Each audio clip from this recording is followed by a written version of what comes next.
आज की इस ऑनलाइन क्लास में सभी स्टूडेंट्स का स्वागत है। आज हम बीएससी सेकंड सेमेस्टर का टॉपिक ओबिलिया पढ़ने वाले हैं।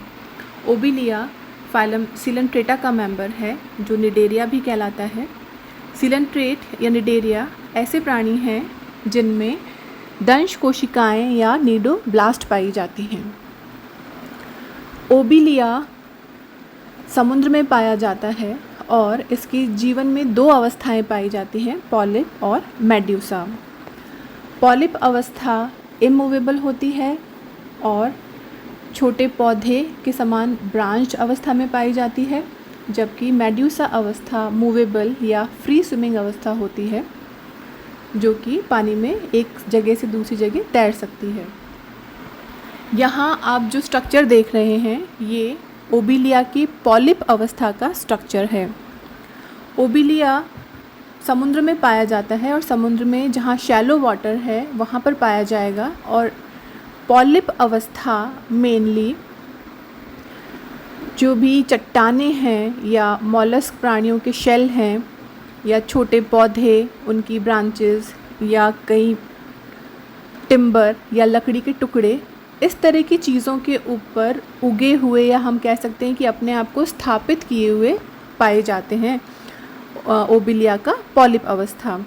ये पॉलिप अवस्था बेसिकली छोटे फर के समान दिखाई देती है। एक छोटे हम कह सकते हैं जैसे कि कपास की रुई होती है उस तरह से दिखाई देती है, इसीलिए ओबिलिया सामान्य तौर पर सी फर भी कहलाता है। और पॉलिप अवस्था सामान्य तौर पर समुद्रों में, लगभग सभी प्रकार के समुद्रों में, कोस्टल एरियाज़ में या शैलो वाटर में पाई जाती है। केवल ये हाई आर्कटिक और एंटार्क्टिक सी में नहीं पाया जाता। इसके अलावा सभी जगह पर किनारों पर, चट्टानों पर या पौधों के ऊपर चिपके हुए पाए जाते हैं। यहाँ जो आप कॉलोनी देख रहे हैं इसको हम हाइड्रॉइड कॉलोनी भी कहते हैं या पॉलिप कॉलोनी भी कहते हैं, क्योंकि ओबिलिया सिलेंट्रेटा का मेंबर है। ये क्लास हाइड्रोजोआ से बिलोंग करता है और इसका ऑर्डर हाइड्रॉइडिया है। तो कई बार आप जब पढ़ेंगे तो इस कॉलोनी को हाइड्रॉइड कॉलोनी नाम से भी लिखा हुआ आप पाएंगे। तो हाइड्रॉइड कॉलोनी का अगर हम स्ट्रक्चर देखें तो इसमें दो चीज़ें या दो स्ट्रक्चर्स आप देख सकते हैं। एक नीचे की तरफ पाए जाने वाला रूट के समान हाइड्रोराइजा जो कि हॉरिजॉन्टल होता है और जैसे पौधों की जड़ होती है उस तरह से दिखाई देता है। यहाँ मैंने टिक के निशान से दिखाया है। हाइड्रोराइजा एक तरह से इसको किसी चट्टान या मॉलस्क के शेल या किसी भी सबस्ट्रेट पर चिपका के रखने में हेल्प करता है। दूसरा, ओबिलिया कॉलोनी में या ओबिलिया की पॉलिप कॉलोनी में हम देखते हैं एक स्टेम के जैसा स्ट्रक्चर जो कि वर्टिकल खड़ा होगा। इस स्ट्रक्चर को हम बोलते हैं हाइड्रोकॉलस। ये पूरा जो स्ट्रक्चर लंबा दिखाई दे रहा है ऊपर तक, ये हाइड्रोकॉलस कहलाता है। तो इस तरह से एक हाइड्रोराइजा है जो रूट की तरह है, चिपकने में या किसी स्थान पे अपने आप को स्थापित करने में हेल्प कर रहा है। और इस हाइड्रोराइजा से निकला हुआ है हाइड्रोकॉलस या स्टेम। इस स्टेम पर हम ऑल्टरनेट वे में देख सकते हैं ब्रांचेस के समान इस तरह से स्ट्रक्चर बने हुए हैं। इस तरह से ब्रांचेस निकली हुई हैं ऑल्टरनेट, और जहाँ ये ब्रांचेस ख़त्म होती है वहाँ पर आपको अलग अलग स्ट्रक्चर नज़र आ रहे हैं। ये जो स्ट्रक्चर हैं ये ज़ोइड्स कहलाते हैं। तो जब हम ओबिलिया की पॉलिप अवस्था पढ़ते हैं जो कि एक कॉलोनी के फॉर्म में पाई जाती है, हमेशा साथ में इकट्ठे पाए जाते हैं, तो उस कॉलोनी में हम मेनली दो तरह के ज़ोइड देखते हैं। ज़ोइड का मतलब है ऐसे स्ट्रक्चर जो इसको सरवाइव करने में आगे हेल्प करेंगे। ये दो स्ट्रक्चर में और फंक्शन में दोनों में ही अलग अलग होते हैं। जैसे पहला स्ट्रक्चर इसमें कहलाता है इसका हाइड्रेंथ, या हम इसको कह सकते हैं इसका फीडिंग ज़ोइड, जो कि इसको भोजन प्राप्त करने में हेल्प करता है। जहाँ भी आप इस तरह का स्ट्रक्चर देख रहे हैं जिसमें टेंटाकल हैं वो इसके फीडिंग ज़ोइड्स होते हैं। दूसरा स्ट्रक्चर आप इस तरह से देखते हैं जहाँ पर आपको कोई भी टेंटाकल दिखाई नहीं दे रहा है। इनको हम गोनेंजिया भी कहते हैं या ये इनके गोनोज़ोइड भी कहलाते हैं। ज़ोइड का मतलब हम एक तरह से मान सकते हैं कि इसको प्रोपोगेशन में या फीडिंग में हेल्प करने वाला स्ट्रक्चर। तो जो भी हाइड्रॉइड कॉलोनीज़ होंगी उनमें दो तरह के ज़ोइड्स पाए जाते हैं। जब ये कॉलोनी यंग होती है, शुरुआत में बनी होती है, इस कारण से दो ज़ूऑइड्स की उपस्थिति के कारण ये कॉलोनी डाइमॉर्फिक कॉलोनी भी कहलाती है। तो आप अपने आंसर में लिखेंगे कि ओबिलिया की जो पॉलिप है वो कॉलोनियल होता है, स्थानबद्ध होता है, और इसकी कॉलोनी के अंदर दो तरह के ज़ूऑइड पाए जाते हैं, हाइड्रेंथ या फीडिंग ज़ूऑइड, और दूसरा है गोनेंजिया या रिप्रोडक्टिव ज़ूऑइड्स। अब इसमें जो भी आपने अभी तक स्ट्रक्चर देखे हैं, जो ये नीचे पाए जाने वाला हाइड्रोराइजा, ऊपर स्टेम की तरह पाए जाने वाला पूरा स्ट्रक्चर हाइड्रोकॉलस, और इस हाइड्रोकॉलस से निकली हुई सारी ब्रांचेस, और इन ब्रांचेस के अंत में इस तरह से बने हुए, इनके टिप पे बने हुए ज़ूऑइड्स, ये सारे ही स्ट्रक्चर एक प्रकार के लिविंग टिश्यू से बने होते हैं। उस लिविंग टिश्यू को हम बोलते हैं कोएनोसार्क। यहाँ आप ये चीज़ नोट करना कि आप दो टर्म पढ़ोगे आगे, कोएनोसार्क और पेरिसार्क। कोएनोसार्क एक लिविंग टिश्यू है, जबकि पेरिसार्क एक नॉन लिविंग आउटर कवरिंग होगी जो पूरी ओबिलिया कॉलोनी को बाहर से ढक के रखती है। तो यहाँ पर अब हम पहले कोएनोसार्क की बात करेंगे। कोएनोसार्क दो लेयर से मिल के बनती है। इसमें जो बाहर की तरफ लेयर है वो एपिडर्मिस कहलाती है, जबकि भीतरी लेयर गैस्ट्रोडर्मिस कहलाती है। इन दो लेयर्स के बीच में एक जेली के जैसा स्ट्रक्चर पाया जाता है, नॉन सेलुलर स्ट्रक्चर पाया जाता है, जिसको हम बोलते हैं मीज़ोग्लिया। कोएनोसार्क या इस पूरी कॉलोनी के ऊपर एक stiff translucent yellowish brown colour का, या हम कह सकते हैं क्यूटिकल के जैसा आवरण पाया जाता है, जिसको पेरिसार्क भी कहते हैं या पेरिडर्म भी कहते हैं। ये पेरिसार्क जब फीडिंग ज़ूऑइड के आसपास होते हैं तब ये कहलाते हैं हाइड्रोथीका, और जब ये गोनेंजिया के आसपास होते हैं तब ये कहलाते हैं गोनोथीका। इसका मतलब ये है कि ये ज़ूऑइड के आसपास कवरिंग बनाते हैं, और ज़ूऑइड अगर किसी भी तरह के खतरे का आभास होता है तो वो अपने आप को सिकोड़कर उस पेरिसार्क की कवरिंग के अंदर जा सकते हैं। तो यहाँ पर जितने भी टेंटिकल्स हैं या जो भी ज़ूऑइड है, अगर किसी भी तरह का खतरा हो, किसी भी तरह की असामान्य स्थिति हो, तो ये टेंटिकल्स को सिकोड़ लेता है, और जो टफ कवरिंग है, जो पेरिसार्क का इसके आसपास का आवरण है, जिसे हम हाइड्रोथीका कहते हैं, उसके अंदर ये संकुचित होकर चला जाता है।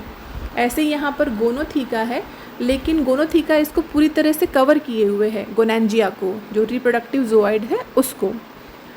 और गोनोथीका के ऊपर एक छोटा सा छेद पाया जाता है जो गोनोपोर कहलाता है। तो सामान्य तौर पर हाइड्रोथीका जो है वो फीडिंग ज़ूऑइड को कवर करके रखता है, और गोनोथीका कवर करता है हमेशा रिप्रोडक्टिव ज़ूऑइड्स को।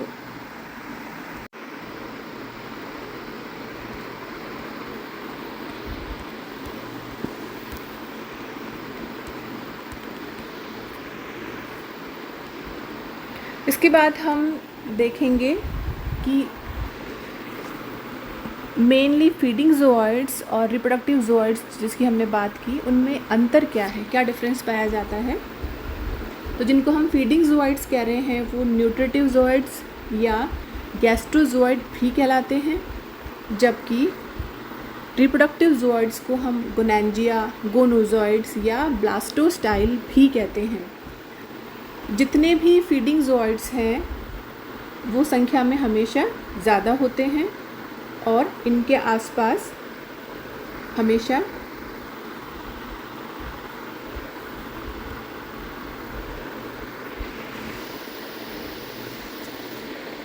टेंटिकल्स पाए जाते हैं,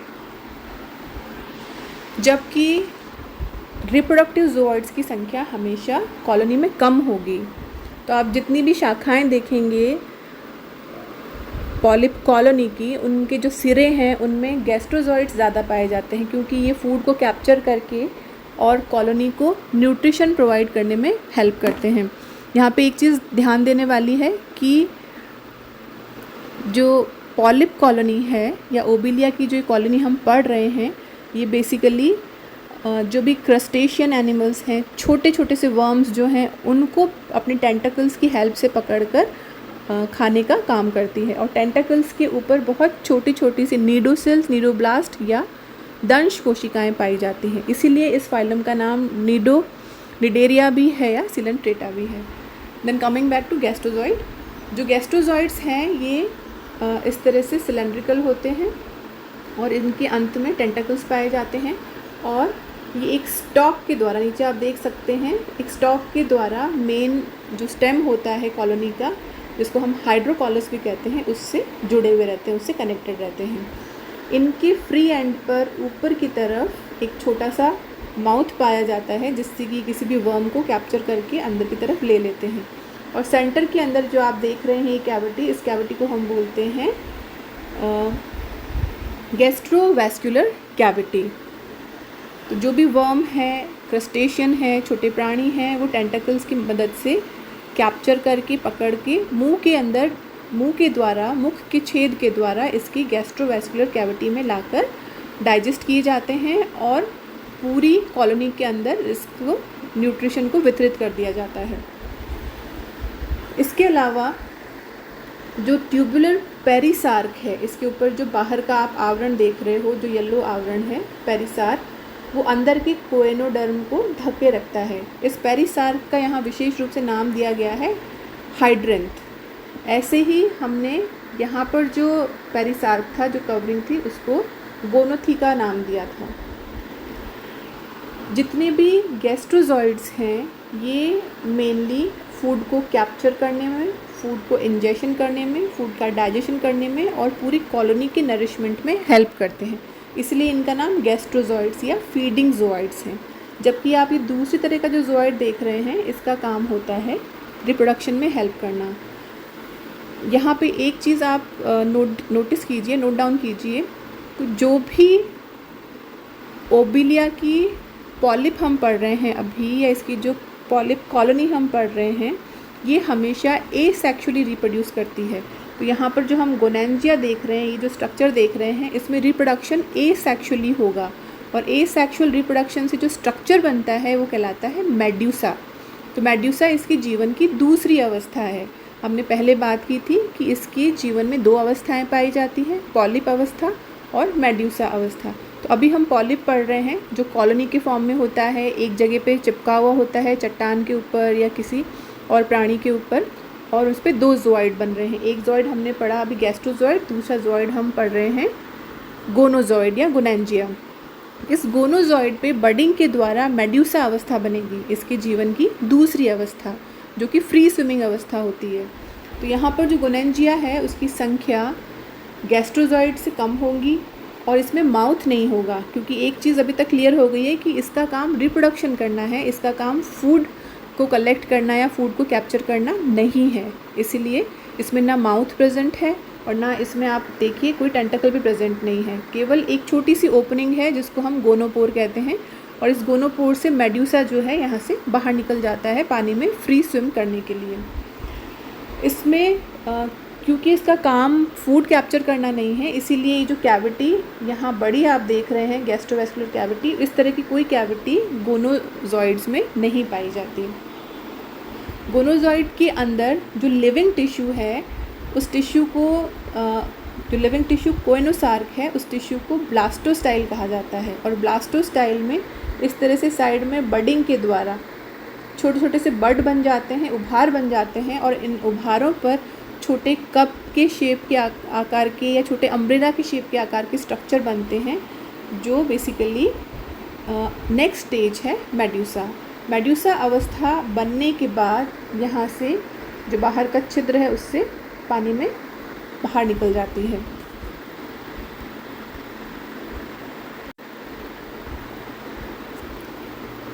ओबिलिया की लाइफ साइकिल में पाई जाने वाली जो 2 अवस्थाएं हम पढ़ रहे हैं, एक पॉलिप अवस्था और दूसरी मेड्यूसा अवस्था, इन दोनों में यहाँ टेबल में डिफरेंस दिखाया गया है। मैंने अभी जो आपको स्ट्रक्चर दिखाया था फर्स्ट स्लाइड में, वो पॉलिप अवस्था का था, और पॉलिप हमेशा कॉलोनी के फॉर्म में पाए जाते हैं, एक छोटे से पेड़ के या आपको जैसे वेजिटेशन हो उस तरह से दिखाई देते हैं, और उनमें ब्रांचिंग होती है और छोटे फर या फिलामेंट के समान उसकी पूरी कॉलोनी दिखाई देती है। जैसा आप यहाँ स्ट्रक्चर देख सकते हैं, ये जो स्ट्रक्चर है ये पूरा ब्रांच्ड है, जगह जगह आपको ब्रांचिंग दिखाई दे रही है। ये पूरी कॉलोनी जो है ये ओबिलिया की पॉलिप कॉलोनी है। जबकि जो इसकी लाइफ की दूसरी अवस्था है वो ऐसे छोटे से अम्ब्रेला या एक उल्टे कप के समान अवस्था होती है, इसको हम मेड्यूसा कहते हैं। ओबिलिया की लाइफ साइकिल में पॉलिप और मेड्यूसा अवस्था दोनों ऑल्टरनेट करती हैं। कुछ समय के लिए पॉलिप अवस्था रहती है, पॉलिप अवस्था फीड करेगी, भोजन प्राप्त करेगी और एसेक्सुअल रिप्रोडक्शन करेगी और एसेक्सुअल रिप्रोडक्शन से बनाएगी मेड्यूसा अवस्था। मेड्यूसा अवस्था फ्री स्विमिंग अवस्था है। पॉलिप अवस्था एक जगह पर हाइड्रोडाइजा से या रूट के समान स्ट्रक्चर से एक जगह चिपके रहने वाली अवस्था है। मेड्यूसा अवस्था फ्री स्विमिंग है, एक स्थान से दूसरे स्थान पे तैरेगी, नेक्स्ट लार्वा बनाएगी, ये रिप्रोड्यूस करेगी सेक्सुअली, ओवा और स्पर्म बनाएगी और ओवा स्पर्म के फ्यूजन से लार्वा बनेगा और उस लार्वा से वापस से इस तरह की ओबिलिया की पॉलिप कॉलोनी बन जाएगी। तो इस तरह से जब लाइफ में दो फॉर्म्स पाई जाती हैं तब, और दोनों फॉर्म्स ऑल्टरनेट हों, मतलब किसी एक समय में पॉलिप अवस्था प्रेजेंट है, वो मेड्यूसा में कन्वर्ट हो रही है, मेड्यूसा बना रही है और मेड्यूसा अवस्था वापस पॉलिप बना रही है। इस तरह का ऑल्टरनेशन जब होता है तो इसको मेटाजेनेसिस भी कहा जाता है। तो आपके पेपर में एक शॉर्ट नोट बन सकता है या टिप्पणी लिखने को दी जा सकती है मेटाजेनेसिस नाम से। तो उसमें आपको पॉलिप और मेड्यूसा अवस्था के एकांतरण के बारे में बताना है। मेटाजेनेसिस को हिंदी में एकांतरण कहते हैं, पीढ़ी एकांतरण, जिसमें एक पीढ़ी में पॉलिप पाया जाएगा, दूसरी पीढ़ी में मेड्यूसा पाया जाएगा। तो यहाँ पर पॉलिप अवस्था कॉलोनी के फॉर्म में है, ब्रांच फॉर्म में है, फिलामेंटस स्ट्रक्चर है, जबकि मेड्यूसा एक कप के समान या छतरी के समान स्ट्रक्चर है। पॉलिप अवस्था हमेशा ऐसे कॉलोनी के फॉर्म में पाई जाएंगी जिसमें अलग अलग ज़ोइड्स पाए जाते हैं साथ में, और साथ मिलके जीते हैं, साथ मिलके एक दूसरे को सपोर्ट करते हैं और एक ही जगह पे स्थानबद्ध पाए जाते हैं। जबकि मेड्यूसा अवस्था हमेशा समुद्र के पानी में फ्री तैरती है। इसमें जो टेंटेकल्स देख रहे हैं आप, उनकी सहायता से ये फ्रीली मूव करती है। पॉलिप अवस्था हमेशा अलैंगिक अवस्था को दर्शाती है या अलैंगिक जनन करती है, जबकि मेड्यूसा अवस्था इसकी ओबिलिया की सेक्सुअल फेज है।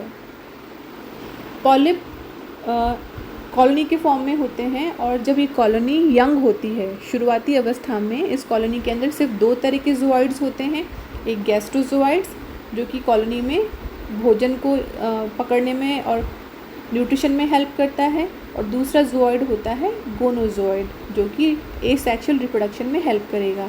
तो शुरुआत में जब ये दो तरह के ज़ोइड इस कॉलोनी में पाए जाते हैं, गैस्ट्रोज़ोइड एंड गोनोज़ोइड, तब ये कॉलोनी कहलाती है डाइमॉर्फिक।